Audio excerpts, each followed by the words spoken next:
حضرت ادریس علیہ السلام اللہ تعالیٰ کے تیسرے نبی تھے جو حضرت آدم علیہ السلام اور حضرت شیث علیہ السلام کے بعد نبوت کے جلیل القدر منصب پر فائز ہوئے۔ مورخین کے مطابق آپ علیہ السلام کی ولادت بابل، عراق یا مصر کے شہر منفیس یعنی منف میں ہوئی۔ آپ علیہ السلام کا اصل نام اخنوخ تھا، جبکہ قرآن کریم اور احادیث مبارکہ میں آپ علیہ السلام کو ادریس کے نام سے پکارا گیا ہے۔ روایات کے مطابق حضرت ادریس علیہ السلام نے دنیا میں لوگوں کو سب سے پہلے لکھنے پڑھنے اور تعلیم حاصل کرنے کا درس دیا، بلکہ اپنی زندگی کا بیشتر حصہ اسی درس و تبلیغ میں صرف کیا۔ چنانچہ لوگ آپ علیہ السلام کو ادریس یعنی درس دینے والا کہہ کر پکارنے لگے۔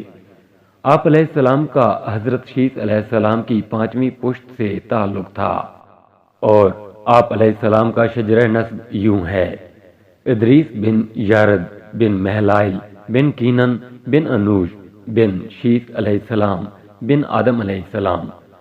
حضرت ادریس علیہ السلام منصب نبوت پر۔ حضرت شیث علیہ السلام کا انتقال ہوا تو کچھ عرصے بعد ان کے پیروکار بہت محدود تعداد میں رہ گئے۔ قابیل کی اولاد نے کفر و شرک، بدکاری و بے حیائی کا بازار گرم کر رکھا تھا۔ زناکاری اور شراب نوشی عام تھی۔ پاکیزہ رشتوں کی پہچان ناپید ہو چکی تھی۔ بتوں کی پوجا اور آگ کی پرستش ہو رہی تھی۔ گویا دنیا پر شیطان اور اس کے حواریوں کا راج تھا۔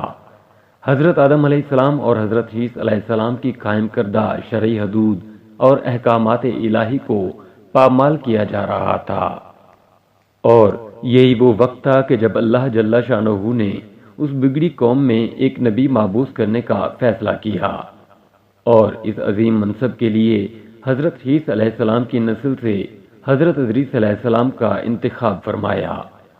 حضرت ادریس علیہ السلام میں وہ تمام خوبیاں بدرجہ اتم موجود تھیں جو اللہ کے نبی میں ہونی چاہیے۔ آپ علیہ السلام حضرت آدم علیہ السلام کے دین کے پیروکار، نہایت عبادت گزار، متقی، پرہیزگار اور انتہائی سچے انسان تھے۔ بابل سے مصر کی جانب ہجرت۔ نبوت کے منصب پر فائز ہوتے ہی آپ علیہ السلام نے اپنی قوم کے بھٹکے ہوئے لوگوں میں واعظ و تبلیغ کا کام شروع کر دیا، لیکن راہ ہدایت کا یہ درس اور نیکی کی باتیں ان لوگوں کو بہت ناگوار گزرتیں، چنانچہ وہ آپ علیہ السلام کے دشمن ہو گئے۔ آپ علیہ السلام اور آپ علیہ السلام کے پیروکاروں کو طرح طرح کی اذیتیں دینے لگے، یہاں تک کہ آپ علیہ السلام نے ان کی ایذا رسانیوں سے تنگ آ کر بابل سے ہجرت کا ارادہ کر لیا اور اپنے پیروکاروں کو اپنے اس فیصلے سے مطلع فرمایا۔ چونکہ بابل دریائے فرات اور دریائے دجلہ کے کنارے ایک سرسبز و شاداب علاقہ تھا، لہذا لوگوں کے لیے اس علاقے سے ہجرت کرنا خاصا مشکل فیصلہ تھا، اور انہوں نے اس حوالے سے تحفظات کا اظہار بھی کیا۔ لیکن پھر حضرت ادریس علیہ السلام کے سمجھانے پر وہ لوگ آپ علیہ السلام کے ساتھ ہجرت پر تیار ہو گئے۔ حضرت ادریس علیہ السلام اور ان کے پیروکاروں نے بابل سے مصر کا رخ کیا اور دریائے نیل کے کنارے آباد ہو گئے، جو بابل سے بھی زیادہ سرسبز و شاداب علاقہ تھا۔ حضرت ادریس علیہ السلام نے یہاں کے لوگوں میں درس و تبلیغ کے کام کو جاری رکھا۔ آپ علیہ السلام اس وقت لوگوں میں رائج تمام زبانوں سے واقف تھے اور عوام کو انہی ہی کی زبان میں درس دیتے تھے۔ قرآن پاک میں ذکر۔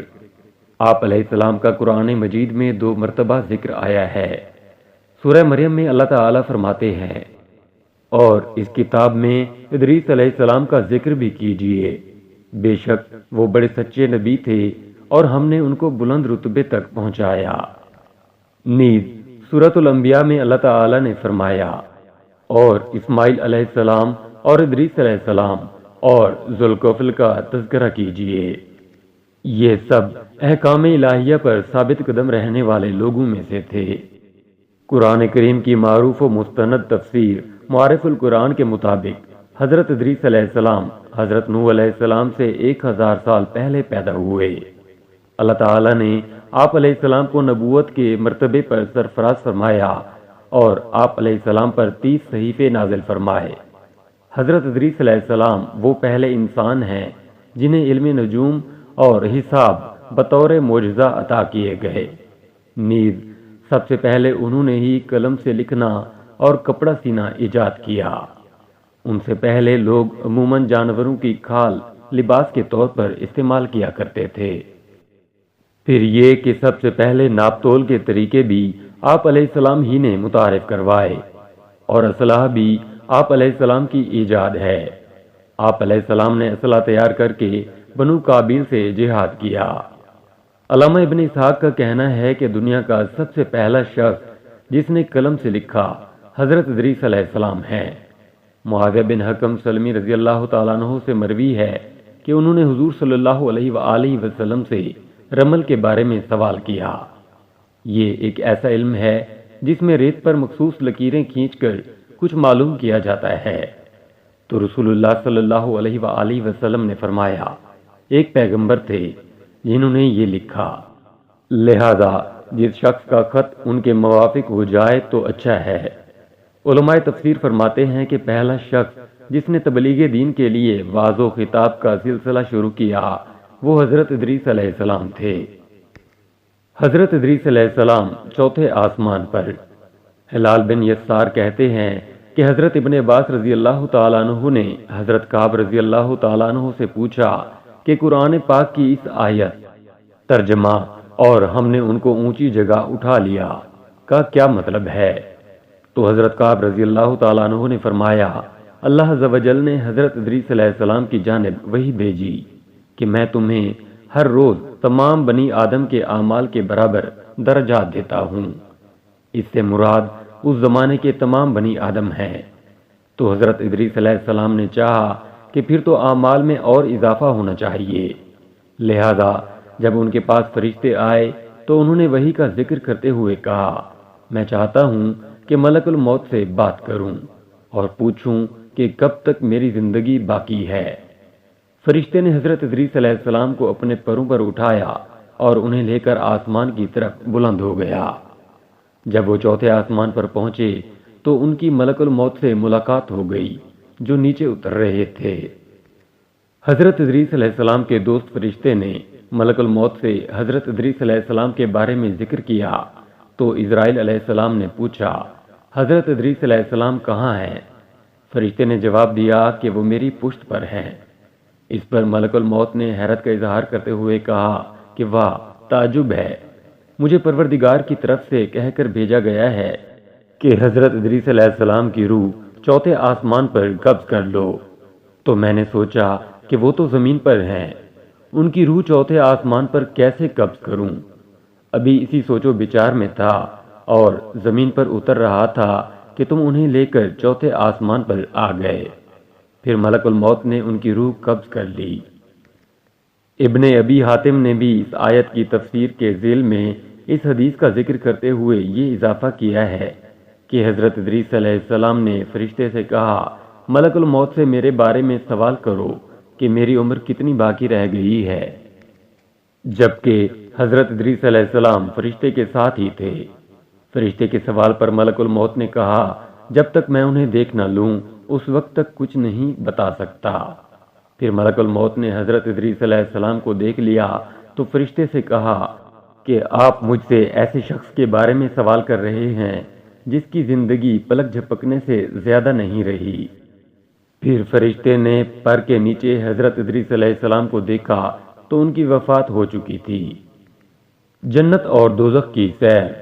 روضۃ الاصفیاء کے مصنف تحریر کرتے ہیں کہ حضرت ادریس علیہ السلام کثرت سے اللہ تعالیٰ کی حمد و ثنا اور عبادت میں مصروف رہتے تھے اور فرشتوں میں نہایت محبت اور عقیدت و احترام کی نظروں سے دیکھے جاتے تھے۔ فرشتے ان کے پاس آتے اور ان کی صحبت میں بیٹھا کرتے تھے۔ چنانچہ ایک مرتبہ حضرت اسرائیل علیہ السلام بھی اللہ تعالیٰ سے اجازت لے کر آئے اور انسانی شکل میں بہت دیر تک ان کی صحبت میں حاضر رہے۔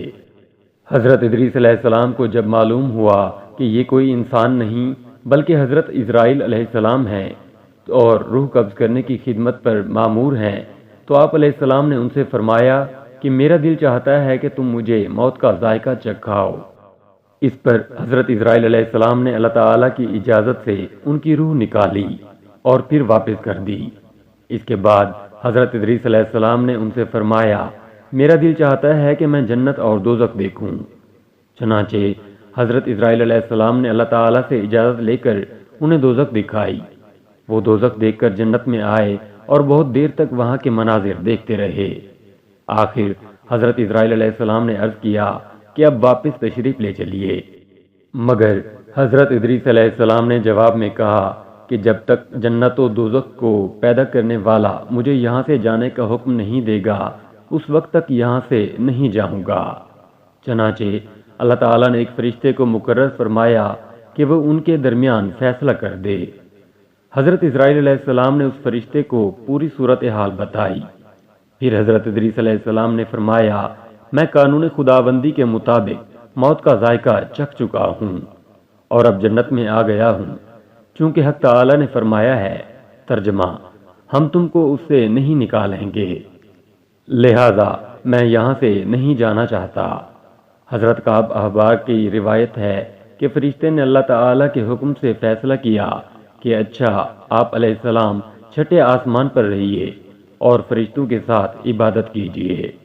چنانچہ حضرت ادریس علیہ السلام چھٹے آسمان پر فرشتوں کے ساتھ عبادت میں مشغول رہتے ہیں۔ واللہ عالم۔ اس سلسلے میں متفق علیہ حدیث یہ ہے کہ حضرت ادریس علیہ السلام چوتھے آسمان پر ہیں۔ مجاہد رحمۃ اللہ علیہ اور دیگر بہت سے علماء کرام کا یہی قول ہے۔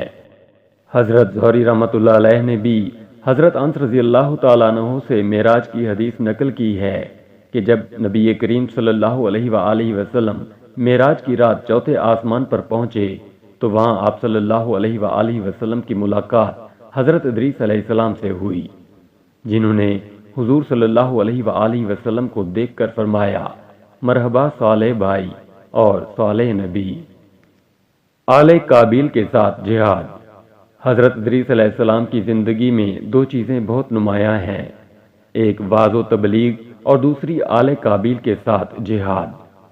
چونکہ انہیں وعظ و تبلیغ میں ملکہ حاصل تھا، چنانچہ ان کی پہلی کوشش یہی رہی کہ وعظ و نصیحت سے آل قابیل راہ راست پر آ جائے اور دنیا برائیوں سے پاک ہو کر ایک اللہ کی عبادت کرنے لگے۔ لیکن شیطان نے ان لوگوں کو پوری طرح اپنی گرفت میں لے لیا تھا۔ جب آپ علیہ السلام ان سے اللہ کی وحدانیت کی بات کرتے، ایک اللہ کی عبادت کی نصیحت کرتے، برائیوں کو چھوڑنے کی تلقین کرتے، تو یہ باتیں ان لوگوں کو بڑی ناگوار گزرتیں اور آگ بگولا ہو کر انہیں اذیتیں دیتے، تمسخر اڑاتے، پھر مارتے۔